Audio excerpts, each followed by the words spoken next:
Começa agora na Vibe Mundial, programa Café com Sexologia. Falando sobre sexualidade, saúde mental e relacionamentos de casais. Apresentação do psicólogo e sexólogo Oswaldo Rodrigues. Olá, pessoas interessadas em saúde mental, o relacionamento de casal, o relacionamento a dois, o relacionamento sexual e sexualidade em geral. Eu tenho trazido alguns convidados para trazer uma discussão interessante, diferente, vertentes novas das questões da sexualidade. Dessa vez eu tenho um urologista, um médico urologista, e vocês já sabem que médicos urologistas têm funções especiais e nós vamos conversar um pouquinho sobre isso.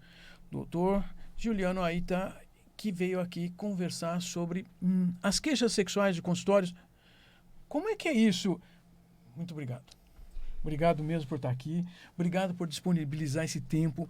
Sei que, assim, consultórios usam o nosso tempo, mas você vai distribuir informação para as pessoas entenderem o que você faz lá, o que vocês podem... Você que está assistindo pode ir lá perguntar, saber o que pode fazer. Obrigado, Juliano. Muito obrigado pelo convite. É um grande prazer para mim estar aqui e tratar de temas tão relevantes, né, que cada vez mais tem despertado a atenção dos homens, das mulheres, dos casais, né? Isso. Então, assim, eu sou urologista de formação e tenho foco de atuação na saúde masculina, saúde sexual masculina. Então, é muito frequente no meu consultório receber homens com queixas de diminuição do desejo sexual, performance ruim, dificuldade em manter ou obter a ereção, problemas relacionados à ejaculação, seja uma ejaculação precoce ou mesmo uma ejaculação retardada, ou a dificuldade de se chegar ao orgasmo. Uau, você já está contando assim, é um leque bastante abrangente. Me conta uma coisa assim, atualmente no consultório, qual é a queixa sexual masculina que é mais comum dos homens chegarem lá e dizer assim, eu estou com esse problema?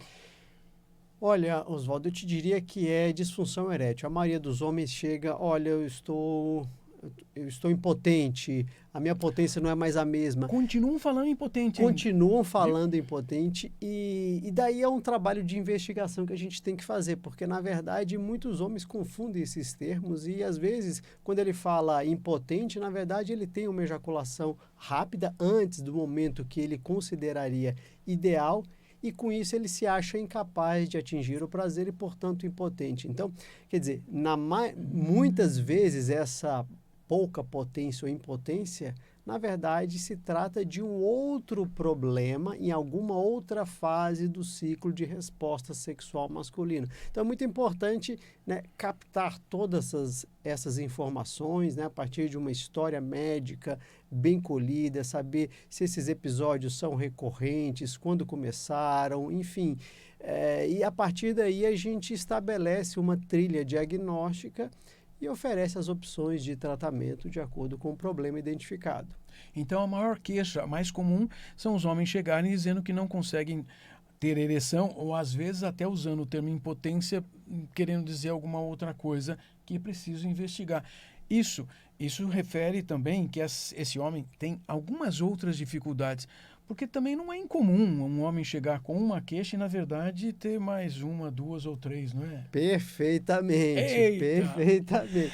Olha só.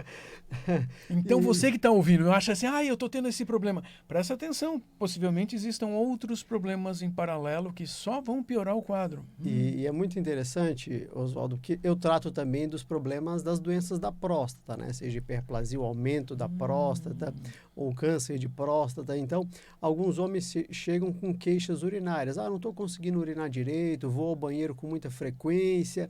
Eles começam a falar desses assuntos e já lá no finalzinho da consulta, peraí, doutor, tem mais um probleminha. Quer dizer que às vezes ele está ali com uma queixa que é verdadeira, não é? Só que ele quer conversar de outra coisa, ele precisa de tempo de aproximação. Exatamente. Eu ouço muitos médicos contarem disso. E às vezes até assim, me lembro de um cirurgião vascular ele contando que, estou com um problema, uma veia aqui na perna. E o cirurgião me falou assim, Eu não via veia nenhuma assaltada lá, não tinha o que fazer. Bom, vamos lá conversar, olha, você não tem nada o que fazer e tal. Ah, tem mais uma coisinha. É outra consulta. Porque é outra consulta, porque é outra vertente. Mas você também usou um argumento aí. Nós, homens, depois de uma certa idade, podemos ter problemas com a próstata. A próstata também se associa a esses problemas sexuais masculinos. Sem dúvida nenhuma. Na verdade, tanto os problemas da próstata como os problemas relacionados, tanto a deficiência, a queda da testosterona, como a diminuição da qualidade, da duração da ereção, são prevalentes na mesma faixa de idade dos homens, né? Quer dizer, a partir dos 40 anos, dos 50 anos, esses problemas se tornam mais prevalentes. Então, não é infrequente a gente encontrar uma associação desses dois grupos de sintomas, né? Problemas relacionados à forma de urinar e problemas relacionados à esfera sexual, seja a libido, né? O apetite, o interesse por sexo, seja alguma coisa relacionada à ereção ou mesmo à ejaculação. Você está contando de uma coisa que eu fiquei aqui ponderando, imaginando que todos os homens que estão assistindo, e suas parceiras, as mulheres que precisam saber dessas coisas. Se um homem tem um problema de próstata, ele pode ter um problema sexual, sim, mas você já está contando que provavelmente afeta a saúde geral dele, o bem-estar geral. E bem-estar geral influencia na vida sexual, óbvio. Perfeitamente.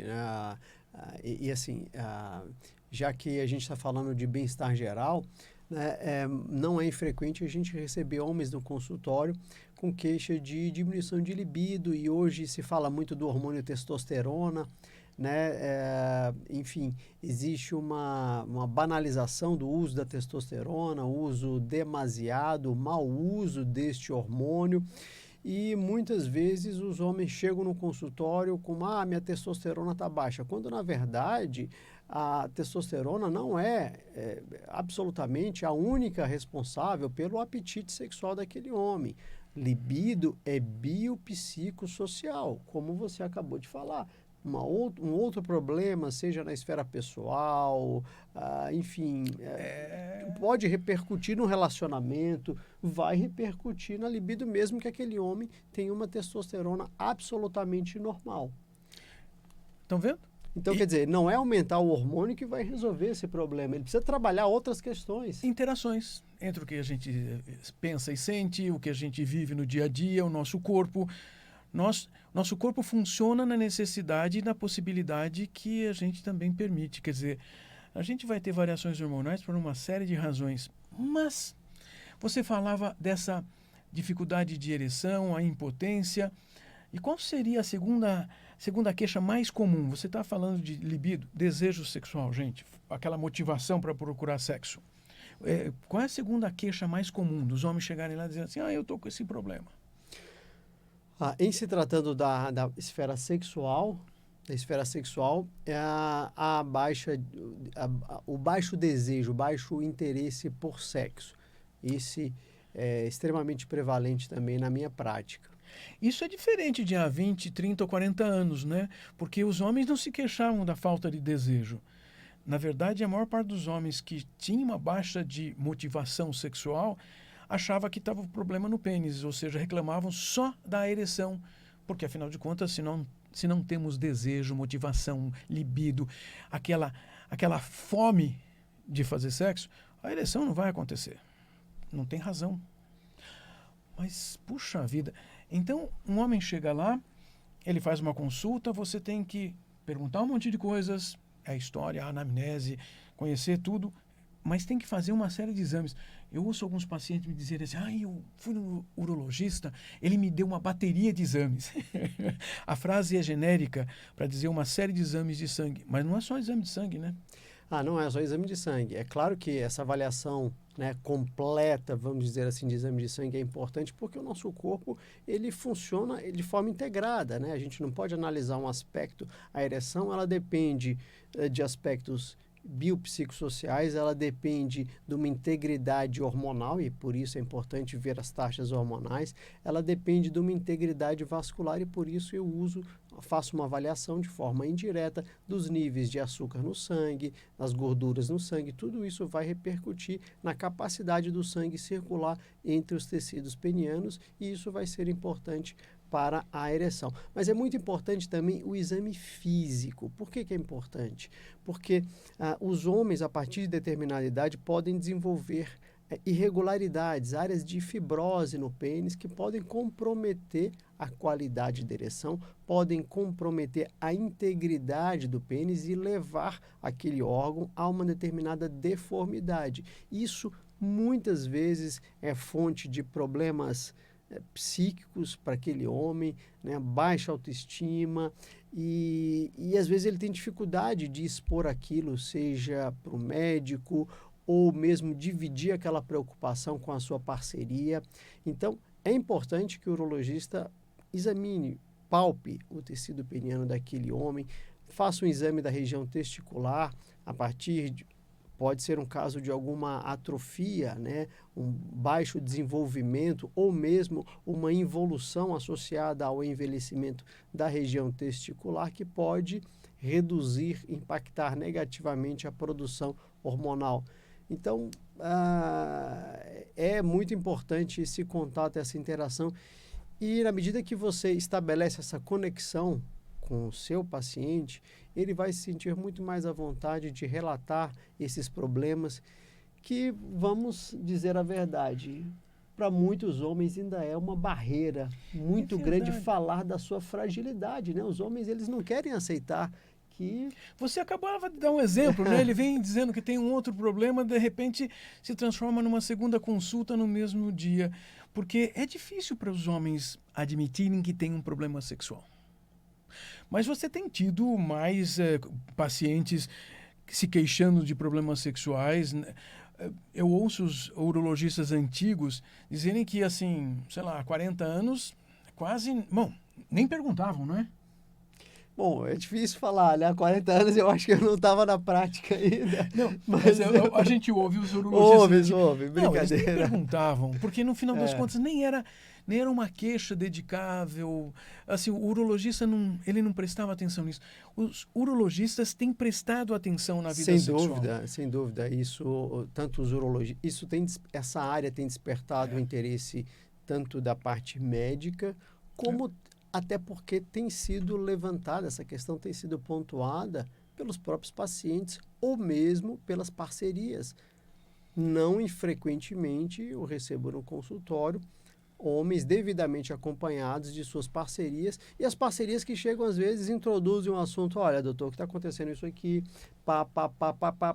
ele tem dificuldade de falar, mas eu vou te falar que vai abrir o jogo, é isso.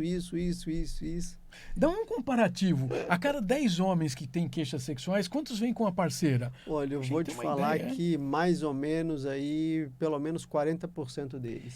Você está contando algo excepcional, porque aí vem o casal. O casal precisa se responsabilizar. Eu vou olhar e ainda dizer assim, essa parceira está reclamando, mas ela está apta também a ter uma vida sexual, ela também é satisfeita, ela tem problemas, porque as mulheres também têm problemas.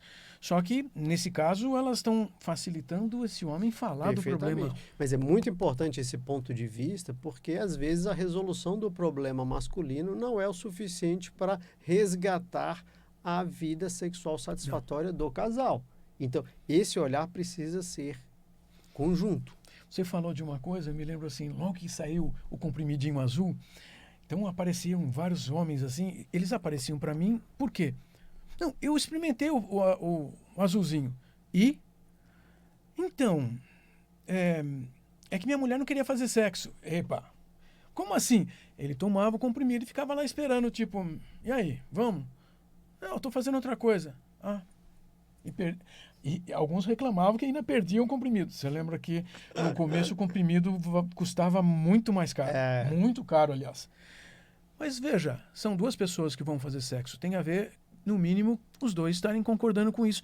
E eu estou achando fabuloso o que você está contando, que numa consulta de urologista, essa parceira está indo junto. Pergunta, mas também existem parceiros homens. Sim. Tem sido comum aparecerem dois homens ou um homem que tenha relacionamentos com outro homem com queixas sexuais? Tem sido mais comum. Isso era impensável há alguns anos. Impensável. E hoje a gente já começa a ver no consultório com muita naturalidade. Você está contando que também é necessário você, urologista, estar atento. Olha, não é só parceira, também tem parceiro. E nós temos que perguntar para eles. E você está contando o lado do urologista, que é preciso saber todas essas coisas. Fazer o exame físico, saber se tem fibrose, se tem problemas anatômicos visíveis, palpáveis, literalmente. Exames de sangue, exames outros que possam ser necessários. Esse corpo masculino tem um funcionamento previsível possível. E ele tem que ser examinado do mesmo jeito, seja uma parceira mulher ou não. Olha, você está tendo dificuldades? Pense o que precisamos fazer. Uma das vertentes é literalmente conversar com o urologista. Eu acho que o ponto fundamental é admitir que existe um problema e que ele precisa ser encarado. Porque acontece, isso é da idade, com a idade a gente vai perdendo isso mesmo e deixa para lá. Eu acho que aí entra uma discussão muito boa. Olha, você está dizendo que você percebe nos seus pacientes algumas crenças, algumas ideias que são limitantes, que ele já prevê que assim, já passei da idade. E tem uma idade assim que você ouve os pacientes homens dizerem, não, depois de ter determinada idade já não dá mais. Você sabe que eu recebo essa pergunta no consultório, doutor, mas até quantos anos o homem é capaz de manter uma vida então já responde aí. Satisfatória.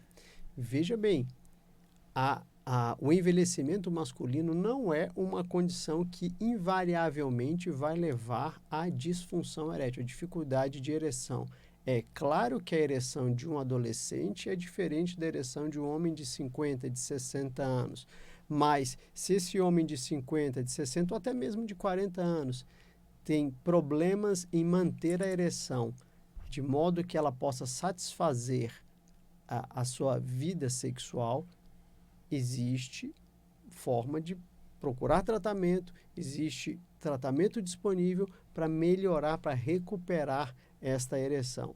Então, quer dizer, é muito importante saber que existe, sim, tratamento e que se isso está impactando a tua qualidade de vida, você precisa buscar ajuda.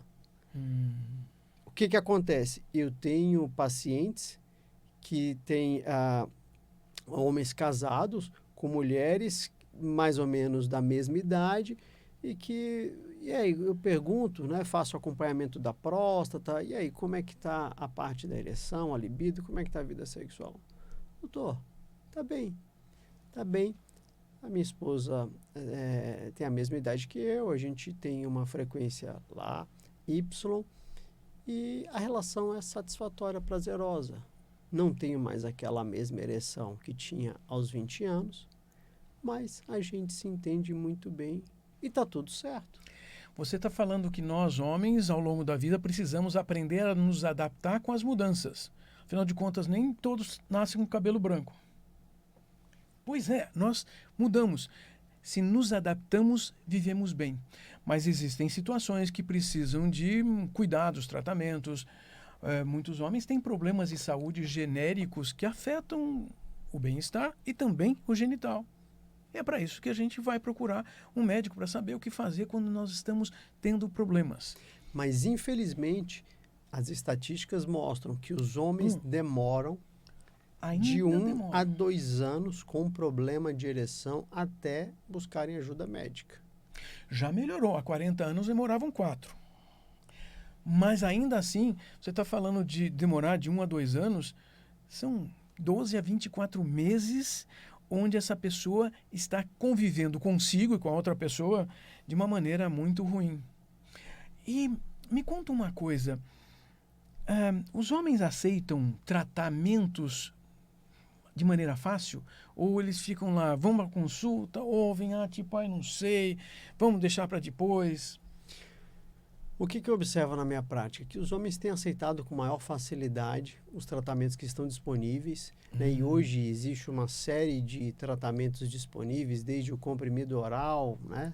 Disponível desde 1998, a medicações que podem ser aplicadas no pênis, a medicações que são injetadas diretamente no tecido peniano, o tratamento com ondas de choque de baixa intensidade ou mesmo implante peniano.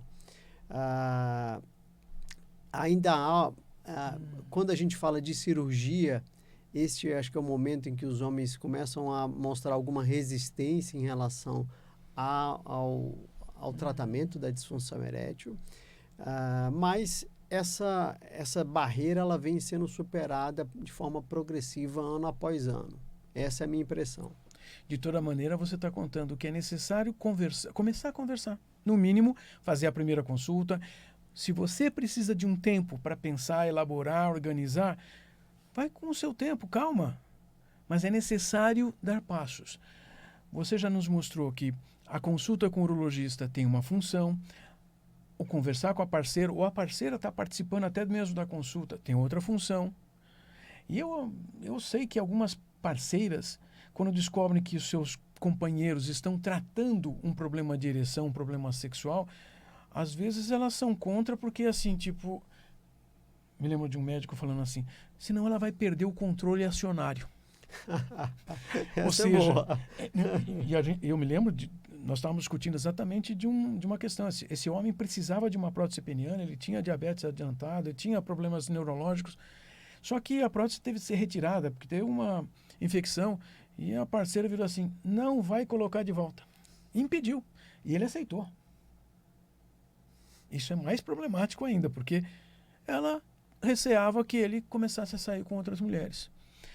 Pois é, essas são coisas de relacionamento de casal que precisam ser estabelecidas, organizadas, superadas. Vocês querem ter uma vida sexual útil, saudável, prazerosa? Temos que superar problemas de casais, porque eles vão impedir até mesmo a aceitação de um tratamento médico correto, útil, adequado, que tem condições de permitir a sua vida sexual acontecer. Puxa vida. Agora, eu vou te fazer uma pergunta. Diga. Doutor Oswaldo. Como você vê a aceitação dos homens em fazer e reconhecer que não se trata de um problema orgânico, depois da devida avaliação médica, e reconhecer que precisa buscar ajuda psicológica nessa esfera? Eu queria ouvir de ti, depois eu vou dar a minha impressão, o que eu vejo no meu consultório. A minha percepção, na verdade, nós fizemos esses levantamentos historicamente para entender essas coisas. Primeiro que existem pacientes que podem levar até um ano para nos procurar um psicólogo, um terapeuta sexual. Eu me lembro de um deles assim que abriu a carteira, que eu perguntei, quem que te encaminhou aqui?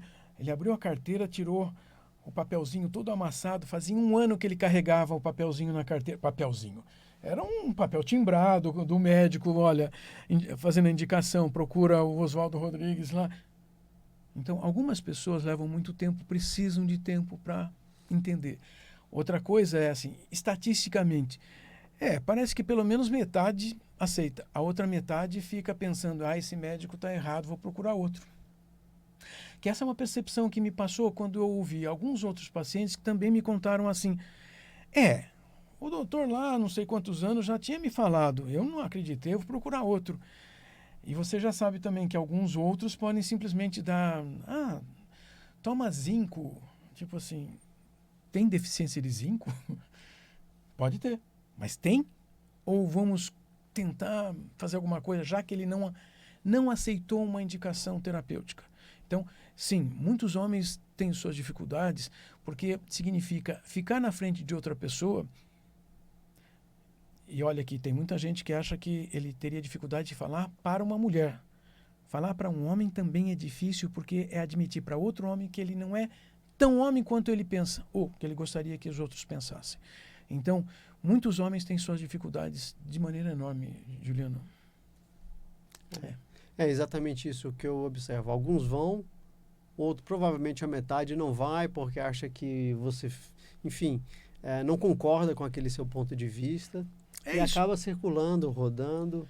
vocês viram que existe uma interação entre as duas profissões. E é necessário, porque nós precisamos ajudar os nossos pacientes a lidar com essa interação é muito interessante, principalmente porque, veja bem, quando eu encaminho para o Dr. Oswaldo, eu não vou dar o receituário e escrever, procura lá. Eu falo para ele do paciente que eu estou acompanhando, e essa sinergia, esse acompanhamento em conjunto, ele aumenta as chances de que o tratamento a ser implementado será bem sucedido. É verdade. O seu encaminhamento é que faz o sucesso do paciente chegar. Bom, eu quero agradecer a sua participação aqui, porque eu considero que essas informações, levar essa conversa para as pessoas é muito importante. Quero agradecer demais e vamos planejar outras participações com outros temas, porque a urologia tem muitas coisas. Lembro para vocês, sempre aqui na rádio nós temos discussões importantes. Afinal de contas, precisamos nos educar sexualmente. Conto com vocês. Até mais, gente.